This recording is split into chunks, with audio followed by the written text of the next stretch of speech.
예, 지난 2일 일본 정부가 각위에서 의결한 한국에 대한 백색 국가 제외 개정 시행령이 내일 공포됩니다. 오는 28일 발효되면 양국 간 무역 거래에 큰 차질은 물론 대치 국면 속 한일 양국의 골은 더 깊어질 전망입니다. 네, 한편 일본이 백색 국가에서 한국을 제외하자 우리 정부도 곧바로 맞대응에 나섰습니다. 우리 군은 지난 6월에 하려다 미뤄온 독도 방어 훈련을 이달 중에 실시하는 방안을 검토하고 있습니다. 관련 내용들 하종문 한신대 일본학과 교수, 박원곤 한동대 국제지역학과 교수와 함께 짚어보겠습니다. 예, 안녕하십니까? 안녕하세요. 어서 오십시오. 예. 자, 지난 2일 일본 강요회의 각이죠. 한국을 백색 국가에서 제외하는 의결을 했습니다. 시행령을 의결을 했고 내일 아마 공포할 것 같고요.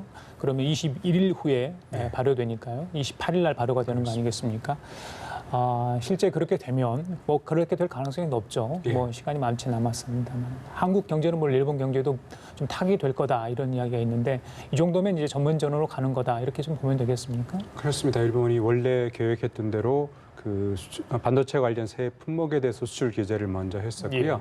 그러니까 그 전체를 포괄하는 화이트리스트에 배제하는 작업을 최종적으로 8월 28일에 완결하게 되면은 그 일본으로서는 이제 완벽하게 칼자루를 준 셈이 되고 한국으로서는 이제 일본이 어떤 카드를 써서 구체적으로 어떤 물자에 대해서 수출을 규제할 것인지 사실은 이 부분은 이제 기업에 개별적으로 통보만 하고 공개하지는 않습니다.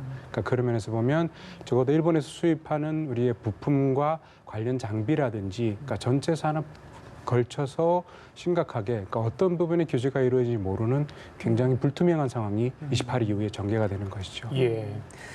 뭐 사실 원래 지금까지는 3가지 품목에 대해서만 수출 규제가 됐는데 이렇게 백색 국가에서 제외되고 난다면 만약에 이게 발효되면 굉장히 많은 품목이 거의 웬만한 품목은 다 포함이 되는 거잖아요. 그렇게 된다면 사실 굉장히 좀 타격이 클 수밖에 없기 때문에 그 전에 좀 일정 부분에 좀 조정 가능성은 없겠습니까? 일단은 뭐 시행이 되더라도 일본이 과연 어떻게 시행할지를 좀 볼 필요는 있다라고 생각이 됩니다. 어저께 정부에서 발표를 한 것이 1,100개 품목인데 그것을 마치 수도꼭지 잠그듯이 다 할 수도 없는 것이고 그러니까 우려는 분명히 됩니다. 우리의 산업 전반에 대한 불확실성이 높아진 것은 매우 우려되는 상황이지만 이게 전체적으로 지금 얘기되는 것만큼의 부정적인 효과가 있을지는 우리가 두고 봐야 됩니다. 왜냐하면 지금 예를 들어서 세계적인 신용평가 기관인 무디스 같은 경우에도 영향이 있긴 하겠지만 이게 그렇게 큰 영향은 안 줄 수도 있다. 그런 평가도 나오고 있거든요. 그중에 하나가 일본의 일부 기업들은 지금 우리가 백색 국가 리스트에서 배제가 됐지만 일본의 일부 기업들은 이제 자율 준수 프로그램이라고 해갖고 마치 백색 국가의 리스트에 있는 것 같이 할 수 있는 그런 그 특별 일반 포괄 허가를 받을 수 있거든요. 그 기업이 한 1,300개 정도 된다라고 알려져 있습니다. 그 기업들은 지금 이 백색 국가에 제외가 됐더라도 뭐 다시 개별 허가를 안 받더라도 그 수출이 가능한 거고. 근데 내일 우리가 좀 중점적으로 봐야 될 것은 일본이 혹시라도 이런 그 일반 특별 일반 포괄 허가의 제품군을 또 뭔가 지정을 바꾸거나 만약 그렇게 할 가능성도 우리가 완전히 배제할 수는 없거든요.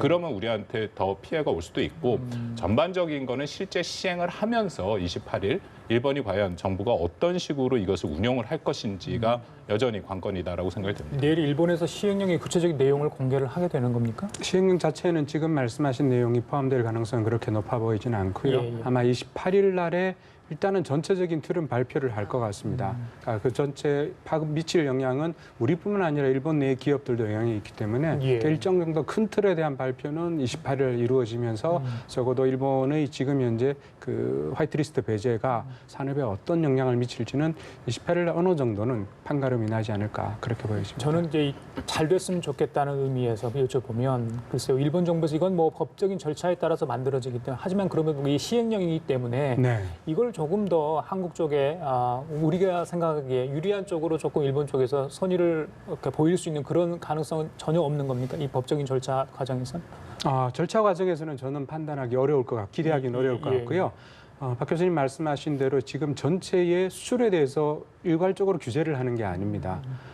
적어도 절차를 최장 90일까지 한다든지 하는 그러니까 절차상에 불편하게 만드는 동연히 그러면서 그 과정에서 그런 필요한 부품과 소재를 수입할 수 있는 것인가. 그러니까 이 자체의 불투명성을 높이는 게 일본의 전략이라고 보여지고요.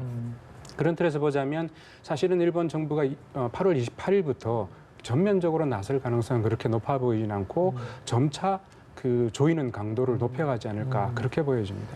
그 질문에 만약에 정말 일본이 가능성은 거의 없다고 봅니다만 우호적이다라고 우리 한국한테 생각이 있다면 일단 시행령 공포를 미룰 수 있죠. 시행을 유예한다. 네, 유예한다라고 지연한다 해서 그 미룰 수 있고 그렇게 되면 공포가 미뤄지니까 시행도 미뤄질 수 있고 그 와중에 한국과의 뭔가 협상을 하고 협의를 한다.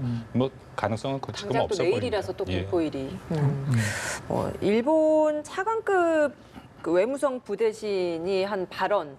우리 대통령이 그 백색 국가 배제 결정 이후에 입장을 표명한 부분에 있어서 무례하다라고 이야기를 했고 또 스가요시히데 관방장관도 과잉 발언이다. 우리 정부 대통령의 이런 발언들에 대해서 과잉 발언이다라는 표현들을 내고 있습니다. 이 외교적으로 상당히 좀 결례가 아닌가 싶은데 이런 발언들을 좀 어떻게 들으셨습니까? 저는 뭐 당연히 일본이 의도적으로 하고 있다라고 의도가 생각해요. 있다고 의도가 있죠. 의도가 있고 그 일본의 지금 아베 수상은 오히려 지금 침묵하고 얘기를 안 하고 있고 측근들을 내세워서 하고 있는데 두 가지를 계속 얘기하고 있습니다. 자신들의 조치가 정당하다라는 거죠. 이것은 한국에 대한 보복이 아니다. 뭐 물론 그건 궤변이다라고 생각을 합니다만 끊임없이 그 얘기를 하고 있고 또 하나는 우리 대통령과 정부의 강경한 입장에 대해서 그 입장을 받아치는 지금 그런 얘기들을 하고 있다라고 생각이 되거든요. 그러니까 저는 이런 걸 우리가 정말 침착하게 잘 대응할 필요가 있다. 그러니까 일본이 이런 식으로 한 것이 한두 번도 아니고 이런 일종의 술수에 우리가 지금 말려 들어가면 안 된다라고 생각하거든요. 그만큼 우리가 정교하고 치밀하게 대응을 해야 되는데 저는 두 가지로 대응해야 된다라고 생각을 합니다. 제가 어저께 이 자리에서도 같은 말씀을 드렸었는데요. 첫 번째는 국제사회가 일본의 조치 자체가 이 자유무역주의의 원칙을 해한다라는 거, 훼손한다. 너무 명확한 사실 아닙니까? 그거를 국제 여론을 환기시키면서 일본의 조치의 부당성을 우리가 하는 그런 국제 여론전을 해야 되고요. 두 번째는 아베 신조의 이 우익 내각에 대해서 반대하는 목소리가 일본 내에도 적지 않게 있습니다. 예를 들어서 하토야마 전 총리 같은 경우 물론 민주당이기는 합니다만 얼마 전에 한국에 와서도 이 백색 국가 리스트 제외가 잘못됐다라고 얘기를 했고 이제 그런 일본 내의 목소리들도 있거든요. 그들에게 좀 힘을 실어줄 수 있는 그러기 위해서는 우리 정부가 굉장히 치밀하고 이것이 일본이 아베 신조 수상과 그 내각이 잘못하고 있다라는 메시지를 명확하게 만들어서 논리적으로 좀 접근해서 전달할 필요가 있다고 생각을 합니다. 예, 우리 하 교수님 나왔기 때문에요. 그 아베 신조 총리가 뭐 최근에 그 이 조치 이후에 별 발언을 하지 않는다고 했는데 사실 측근들을 시켜서 여러 가지 이야기를 하고 있고요. 뭐 언론에 일본 언론, 한국 언론에 많이 주목을 받고 있는 몇몇 인물이 있습니다. 그 인물들이 어떤 인물인지 좀 알아야 저희들이 적절하게 좀 대처를 할 것 같아서 제가 좀 여쭤볼게요. 저희들이 몇 명만 꼽아봤는데요. 고노다로 외무상 그리고 세이코 히로시게 경제산업성 장관 그리고 아소다로 부총리 겸 재무상입니다. 글쎄요 보수 구구 세력의 어떤 토대를 가지고 자라왔던 그러니까 뭐 정치적으로 뭐 훌륭한 가문도 있겠죠. 일본 사람들이 봤을 때 훌륭한 가문이 있지만 저희 쪽은 좀 불편한 상황인데 각각의 인물 어떤 사람인지 하나씩 좀 짚어주실 수 있습니까? 예, 이른바 정치 이념으로 따지면 아소다로 지금 재무상이 가장 오른쪽에 있을 것 같고요. 예. 코노타로 같은 경우에는 아버지가 아시다시피 이제 코노 요헤 이른바 코노다마라고 하는 위안부 문제에서 계속 그 일본의 진보 세력, 양심 세력에서도 중요하게 생각하는 일본 정부와 군의 책임을 인정했던 그 고노다마의 당사자죠 아버지가. 아버지가 그래서 사실은 코노타로가 처음에 외상이 되었을 때도 조금 의외의 발탁 인사였습니다. 왜냐하면 정치적으로 좀 결이 다르거든요. 그러니까 코노타로는 비교적 매파라기보다는 비둘기파에 해당하는 사람이었기 때문에 친한파까지는 아니더라고요. 그렇습니다. 그런 면에서 지난번에 난간표 주일 대사를 초치해서 맞습니다. 보였던 그 발언 장면이요. 같은 경우에는 굉장히 오버했다. 그러니까 코노타로답지 않다라는 얘기가 비판이 일 정도의 상황이었습니다. 그러면서 보자면 지금 현재 아베 수상이 추진하고 있는 일본 정치 부분에 코노타로가 영합하고 있는 그런 상황이라 보여지고요.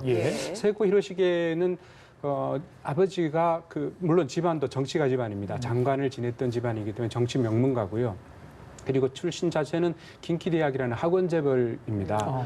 그런 면에서는 일본에서 이른바 명망가라고 볼 수 있는데 사실은 생각을 보면은 그렇게 보수적이진 않습니다. 가령 물론 헌법 개정은 반대지만 부부별성이라는 게 있는데요. 이 부분에 대해서도 아베 수상과는 달리 찬성을 한다라는 쪽으로, 그러니까 나름대로 리버럴한 측면도 가지고 있지만 지금 현재 경제제도 측면에서는 거의 뭐 선봉대 역할을 하고 있는 셈이니까요. 그러니까 그런 면에서 보자면 지금 현재 아베 정권 전체가 적어도 한국과의 관계에서 한국을 새롭게 재편성한다, 한일 관계를 새롭게 풀어나간다. 더더군다나 그 주도는 일본이 주체적으로 특히 아베 정권이 풀어나간다는 의미에서 세 사람이 사실은 지금 현재 아베 수상의 위양을 대변하고 있는 대변하고 있다. 사실상의 그 뭐라 그럴까요? 일종의 이제 아바타라고 볼 수도 있을 것 예, 같아요. 그러면 9월 개각 때 이 세 사람 그대로 유임될 가능성이 그럴 없습니까? 가능성이 지금 현재와 같은 대립 국면에서 한국도 지금 외교 안보 라인은 유임한다는 쪽이듯이 예. 일본도 마찬가지가 아닐까 그렇습니까? 보여집니다. 아소다로에 대해서는 제가 좀 첨부를 하고 예. 싶습니다. 왜냐하면 워낙 뭐 유명한 사람이죠. 여러 가지 의미에서. 미국 내에서도 굉장히 부정적인 여론이 강합니다. 예를 들어서 조지 W 부시 행정부 때 곤돌레자 라이스 국무장관 같은 경우에 회고록에도 나오거든요. 뭐라고 나오냐면 만나서 얘기를 했는데 그때가 이제 2차 세계대전 승전 그런 기념식이었는데 그 라이스 국무장관이랑 얘기를 하면서 아소다로가 뭐라고 얘기를 했냐면 전쟁이 조금만 더 길어졌으면 당시 독일, 이태리, 일본이 승전했을 것이다. 그게 회고록에 아예 나옵니다. 그러니까 비슷한 얘기를 사실 아베 신조 수상이 두 번째 수상이 됐을 때도 한번 예. 해갖고 미국 내에서 문제가 도발적인 심각해졌거든요. 발언이네요. 예, 태평양 전쟁에 대한 해석을 어떻게 하느냐는 질문에 대해서 그건 앞으로 역사가들이 판단할 것이다라는 말을 했습니다. 이것은 분명히 일본이 먼저 시작된 침략 전쟁임에도 그렇게 얘기를 해갖고 미국 내 뭐 워싱턴 포스트나 주요 언론에서 굉장히 비판적인 얘기가 나왔었거든요. 중요한 거는 지금 아베 신조 수상도 그렇고 아소다로도 그렇고 그런 사람들이 그런 수정주의 역사관을 갖고 있다라는 거거든요. 그래서 이 문제뿐만 아니라 앞으로의 이 한일 관계뿐만 아니라 일본이 나아갈 길을 그 방향으로 잡고 있으니까 우리가 좀 냉정하게 정확하게 이 상황을 판단할 필요는 있다라는 예. 생각이 듭니다. 일본 내에서의 여론을 좀 어떻게 움직이는가 이것도 중요할 것 같은데 일단 경제 보복 직후에 2일이었으니까 이때 2일부터 4일 정도 NHK가 여론조사를 한 내용을 보면 3주 전에 비해서 4%포인트 상승했습니다. 근데 오늘 또 산케이 신문이 조사한 내용을 보면 오히려 참여연 선거 때보다 5.1%포인트 하락한 상황이 나왔거든요. 좀 다소 좀 차이가 있어 보이는 이런 일본 내에서도 이렇게 다른 여론조사 결과가 나온다는 건 어떻게 저희가 해석을 해야 되는 겁니까? 뭐 한국도 비슷한 상황이 나오긴 하니까 결코 뭐 돌출된 상황은 아니겠지만 저는 산케이 신문이 조사했던 데서 지지율이 떨어졌다는 것은 유의미한 결과라고 생각이 됩니다. 예. 그러니까 적어도 지금 현재의 질문을 이렇게 던지면 경제 제재가 과연 그러면 해야 되는가 필요성을 얘기하면 6할 정도의 사람들이 찬성을 하거든요. 맞습니다. 근데 그런 조치를 시행하는 아베 정권이 여러 가지 다른 그러니까 국내 정치의 맥락들에서 보게 되면 과연 아베 수상에 대한 염증이라든지 굉장히 지금 올해 거의 뭐 전후에 근대 이후에 두 번째로 오래되고 11월이 지나면은 최장수 총리가 되게 됩니다. 네. 근데 그런 정도의 상황에서 아베의 업적이 무엇인가? 아베노믹스도 흔들리고 있는 상황이라고 표현하자면 그러니까 그런 여러 가지 측면에서 아베 수상이 가지고 있는 정권의 용집력이라고 하는 것들이 서서히 떨어져 가고 있다. 이른바 레임덕이라고 하는 것들이 일고 있다라는 게 산케이 신문 조사의 결과가 아닌가 싶어집니다. 극우 성향의 신문인가요? 그렇습니다. 산케이 신문은 일본에서 가장 오른쪽에 있는 그렇잖아요. 신문이고 예. 한국을 비난하는 것 자체가 일단 판매 부수를 올리는데 지대한 공헌을 그럼에도 하니까요. 불구하고 아베 지지율이 좀 떨어졌다. 그렇습니다. 분명히 질문도 그 산케이 신문이 조사하게 되면 그와 관련된 사람들이 찬성을 할 텐데 왜 떨어졌을까 예. 궁금한 대목이다. 알겠습니다. 자, 우리 정부도 발빠르게 신속하게 좀 대응을 하고 있습니다. 바로 이제 그 백색 국가 제외하자마자 맞대응 카드를 들었죠. 비슷합니다. 우리도 일본을 백색 국가, 우리도 가지고 있습니다. 제 화이트리스트 제외하겠다 이야기인데 그 외에 많은 대응책들을 지금 정부에서 내놓고 있는데 글쎄요 어떻게 보십니까? 뭐 대응책은 아까 말씀드린 것처럼 일단은 우리 입장에서는 좀 시간을 벌어야죠. 왜냐하면 일본이 당장 28일부터 하면 우리한테 피해가 오는 거니까 그것은 어떻게든 좀 중지시키는 그런 외교적인 노력이 병행이 돼야 되고 예. 말씀드린 것처럼 이것은 이제 중장기적으로 오래 지속될 가능성이 큽니다. 그것에 대한 중장기적인 대책도 있어야 된다라고 합니다. 전 조금 전에 그 말씀 소개해 주신 그 여론조사가 굉장히 유의미하다라고 저도 생각을 하는데 특히 일본의 대다수 국민들의 그러니까 50% 이상이 백색 국가에 배제한 것에 찬성을 한다. 저 교수님 저희들이 정부 맞대응 카드를 이야기를 했는데 마침 또 노영민 비서실장이 이야기를 했습니다. 그동안 나왔던 얘기도 있고요. 또 강력히 또 의지를 좀 천명한 부분도 있습니다. 어떻게 들으셨어요? 예, 어저께 뭐 성현부 그 산업통상부 장관이 아주 자세하게 얘기를 했죠. 그래서 품목도 지금 1년과 5년으로 나누어서 당장 우리한테 피해가 갈 수 있는 품목에 대한 그 조치도 하겠다라고 얘기를 했고 지금 뭐 노영민 비서실장도 비슷한 얘기를 지금 했다라고 생각을 합니다. 아까 말씀 중에 이제 중간에 들어갔는데 일본 내에서 그 여론조사를 했더니 일본인들조차도 50% 이상이 그 아베 신조 수상이 내각이 한 백색 국가 배제에 대해서 찬성을 한다. 그러니까 그 부분을 우리가 좀 주목해 봐야 된다라고 생각이 되거든요. 왜 찬성을 할 것이냐. 이것이 말씀드린 것처럼 명확하게 국제사회의 규범, 자유무역주의를 훼손하는 행위에도 불구하고 일본 국민들 50% 이상이 찬성한다. 제가 이야기를 우리 뭐 하 교수님이 훨씬 잘 아시겠지만 그것은 그 강제징용자 그 문제랑 연계가 돼 있다라고 생각이 되거든요. 그래서 우리 정부가 그 부분에 대해서 조금 더 적극적인 어떤 조치를 취하는 것은 중요하다. 제가 이 말씀을 드린 게 이미 김현정 그 2차장이 지난 8월 2일 날 발표할 때 기자 브리핑을 통해서 우리가 특사를 2번이나 일본에 보냈다. 예, 그리고 그 문제에 대해서도 일본의 입장을 포함해서 우리가 논의를 하려고 했는데 결국 일본이 거부했다. 저는 굉장히 중요한 메시지다라고 생각이 되거든요. 그러니까 그런 메시지들을 일본 대중들한테 전달한 우리 나름대로 노력을 하고 있고 또 일본과의 협의를 하려고 하는데 아베 신조 내각이 그것을 안 하고 있다. 그러면서 국제사회의 규범을 해하는 백색 국가에 우리를 배제했다. 저는 그 논리면 앞으로 50%까지 지지가 점점 떨어질 가능성이 높고요. 특히 일본은 내각 책임제이기 때문에 이 총리가 전체적인 지지도가 떨어지면 정부가 바뀔 가능성이 매우 높습니다. 그러니까 우리 정부가 그런 것도 좀 같이 고민을 해서 접근할 필요가 있다고 생각을 합니다. 예.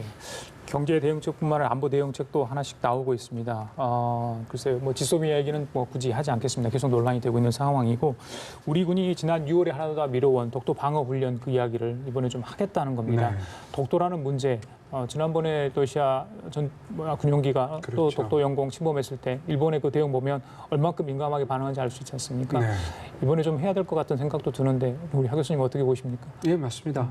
독도 방어 훈련 자체가 사실은 독도 문제로 끝나지 않는, 그러니까 지금 한일 관계 전체에서 원래 또 중요한 현안이긴 합니다만 지금 현재처럼 수출 규제, 화이트리스트 배제로 얽혀 있는 아까 말씀하신 강제동원 재판 문제도 있고요. 그 한일 관계 전체에서 독도 문제가 사실은 나름대로는 이게 이제 그 새로운 그 마찰을 촉발시키는 요인이 됐습니다만 오히려 이번에는 한국의 입장에서 그러니까 독도 문제에 대해서 우리가 어떻게 대처하는가가 사실은 한국 쪽이 가지고 있는 우리의 명분이나 우리의 자세 이런 것들을 보여주는 하나의 시금석이 될 거라는 판단이 들고요. 예. 어제 사실은 저기 박 교수님 말씀해 주신 부분도 재밌었는데 러시아 군용기가 침범했던 부분을 포함해서 그러니까 독도라고 하는 것은 일본과의 영유권 분쟁이 있습니다만 문제는 독도는 지금 현재 동해에서 한반도의 방어에 굉장히 중요한 거점입니다. 근데 이 부분을 러시아, 중국을 포함해가지고 우리가 확고하게 수호한다라고 하는 의지를 이번 방어 훈련에서 보여준다면 그러니까 일본을 넘어서서 한국이 가지고 있는 국가적 위상이라는 부분들 이런 것들도 조금 더 새롭게 하는 계기가 되지 않을까 그렇게 보여집니다. 그동안은 사실 일본을 많이 의식해서 이런 것도 미뤄왔다라고 했는데 그렇다면 이걸 다시 재개한다는 것은 일본에 대한 압박 카드일 것 같기도 하거든요. 이게 미치는 영향은 어느 정도일까요? 우리가 1년에 2번씩 정기적으로 했던 것이니까 그것을 사실은 좀 연기를 했다고 하는 거죠. 근데 결국 핵심은 일본에 대한 그 일종의 경고의 메시지를 분명히 담는 것이다라고 생각이 되고 더불어서 박 교수님 말씀하신 것처럼 지금 독도가 계속 우리 일본뿐만 아니라 이 더 심각한 문제는 러시아 영공 침공입니다. 이게 주권 훼손 행위거든요. 예. 그럼에도 지금 아쉽게도 우리 정부의 적극적인 대응의 모습이 보이지 않습니다. 저는 이거는 그냥 넘어가면 절대 안 된다고 생각하고요. 이건 유엔에 분명히 가져가서 안보리 이사회까지 올려야 됩니다. 물론 뭐 러시아가 상임 이사국이니까 거기서 거부권을 행사하긴 하지만 그럼에도 이런 식으로 영공을 침공하는 주권 훼손 행위를 할 때는 우리는 좌시하지 않는다라는 메시지를 분명히 보여야 되고 더불어서 이번에 독도 훈련을 할 때 공군력을 전 좀 더 동원했으면 좋겠습니다. 이전에 F-15K를 활용을 하는데 그거보다 좀 더 큰 형태로 러시아나 또 중국의 그런 군용기가 침공하는 상황까지 가정을 해서 우리가 대비 훈련까지 한다면 우리 하 교수님 말씀대로 독도는 우리의 당연히 영통, 영공, 영해를 지킨다는 모습을 보여줄 필요가 분명히 있죠. 예, 글쎄요. 이 한일 관계 갈수록 악화하고 있습니다. 앞으로 어떻게 전개될지 주요 변수가 좀 많이 있을 것 같습니다. 이벤트도 있고요. 8.15 경축사 대통령이 어떤 또 일본 대일 메시지를 남길지도 관심이고 9월에 유엔 총회에서 또 가실지는 아직 불확실합니다만은 거기서 어떤 연설을 또 하게 될지 10월에 일왕 즉위식이 있습니다. 그러니까 사절단을 또 초청을 했다면 저희들도 가게 될 가능성도 높고 그 과정에 어떤 논의가 좀 있을 것 같은데 앞으로 변수 좀 잘 될 수 있는 국면이 만들어질 수 있을까 어떻게 보십니까? 지금 말씀하신 8월 경축사에도 아마 지금 이번 그 2번에 걸쳐서 3번에 걸쳐서 말씀하신 대통령의 기조가 그대로 반영된다면 일단은 해법보다는 아무래도 한국이 어떤 시기에 어떤 자세로 임할 것이다라고 하는 측면이 강조될 것 같고요. 그 측면에서 보자면 경축사에도 조금은 그러니까 앞으로 굉장히 요원한 미래처럼 보입니다만 예. 한일 관계를 한국이 그래도 큰 그림을 그리고 있다는 측면에서 저는 출구에 관한 말씀들도 조금은 보여주시는 것도 괜찮지 않을까 그렇습니까? 네. 그러니까 그 정도의 얘기들을 적어도 한 문장 정도는 넣으실 여유는 있을 것 같고요. 그러니까 그 정도가 한국이 이 문제를 얼마나 차분하게 그리고 교수님 생각에 어떤 정도로 말씀하십니까? 저는 적어도 이 문제에 대해서 한국이 가지고 있는 자세에서 한일 관계에서 우리는 기본적으로 원칙적인 대응을 하고 있고 강제동원 문제를 포함해서 적어도 일본과 외교적인 채널을 통해서 즉 그 일본이 하고 있는 경제 보복이 아니라 우리는 맞대응을 최소한 자제하면서 외교적으로 풀 현안에 대해서는 언제든지 준비되어 있다. 이런 정도의 메시지를 표현하는 것이죠. 그다음에 네. 말씀하시죠. 아니 유엔청이든 이랑 즉위식 문제든 예. 여기에서 일단은 그 자체는 현안 자체가 지금 현재의 그 첨예하게 대립하고 있는 부분을 놓고 논의하기는 조금 자리가 성격이 맞지 않은 것 같아요. 그런 면에서는 12월 달에 있을 지금 얘기되는 한중일 정상회담 정도가 예. 큰 이벤트가 될 가능성이 잠깐만요. 보입니다. 예. 일단은 한미가 발사체에 대해서 정밀 분석 중이다. 아직까지는 그 정도의 대답을 했는데 오늘 이렇게 한미 군사 연습이 시작되고 나서 하루 만에 이렇게 또 도발을 했습니다. 이 상황을 저희가 좀 어떻게 해석을 해야 되는 겁니까? 북한이 노동신문을 통해서 외무성 대변인 담화를 밝혔죠. 아주 명확하게 이것은 연합훈련에 대한 경고다라고 예. 얘기를 했고 그 더 이상도 할 수 있다라는 식의 그런 일종의 위협 발언을 했고요. 이번 미사일에 대해서는 우려되는 부분이 많이 있습니다. 일단은 발사 장소가 이전은 동해안 쪽이었는데 서해 쪽에서 해서 그 북한 영토를 지나서 영공을 지나서 한 거죠. 그거는 보통 북한이 실전 배치하기 전에 마지막 단계입니다. 왜냐하면 시험 발사를 할 경우에 위험도가 있기 때문에 동해상에 공해를 향해서 쏘는 거거든요. 근데 예. 그만큼 자신감이 있다라는 얘기거든요. 이것이 미사일지 방사포일지는 이게 지금 고도 때문에 그런데 고도가 37km면 좀 낮아요. 근데도 450km 갔기 때문에 또 이게 방사포야 뭐 미사일이나에 대한 논란이 있을 것 예. 같긴 합니다만 중요한 것은 북한이 지금 거의 속도전을 하고 있죠. 계속 쏴대고 있는데 이거는 어떤 방식으로든지 우리가 멈추게 해야 됩니다. 그러니까 이 시점에 이미 좀 전 늦었다고 생각하지만 한국과 미국이 정부 당국에서 강경한 그 메시지를 보내야 된다고 이번에 생각합니다. 그 외무성 담화문 통해서 새로운 길을 모색할 수도 있다라는 네. 표현을 했거든요. 외무성 담화문 발표했다는 것도 굉장히 공세 수위를 좀 끌어올린 거 아닙니까? 끌어올리고 있죠. 예, 그 아주 연합훈련에 대해서 아주 명백한 문제 제기를 한 것이고 북한의 셈법은 좀 보입니다. 어쨌든 그 중요한 것은 다만 연합훈련 이 과정에 또 이런 발사의 가능성이 있다라는 게 한반도에 긴장이 고조되는 우려가 있고요. 그리고 예. 연합훈련 끝나면 미국과의 다시 어떤 실무 협상의 가능성이 있는데 그 전까지 자신들이 협상력을 최대한 올린다. 근데 예. 이 올리는 방법이 지금 한국이 사실 일본이랑 매우 어렵지 않습니까? 예. 이런 상황에서 계속 긴장을 고조하는 방향으로 가는 것은 우리 한미가 강력하게 경고를 할 필요가 있다고 생각이 됩니다. 알겠습니다. 지금까지 하정문 한신대 일본학과 교수 박원건 한동대 국제지역학 교수였습니다. 말씀 두 분 고맙습니다. 감사합니다. 예.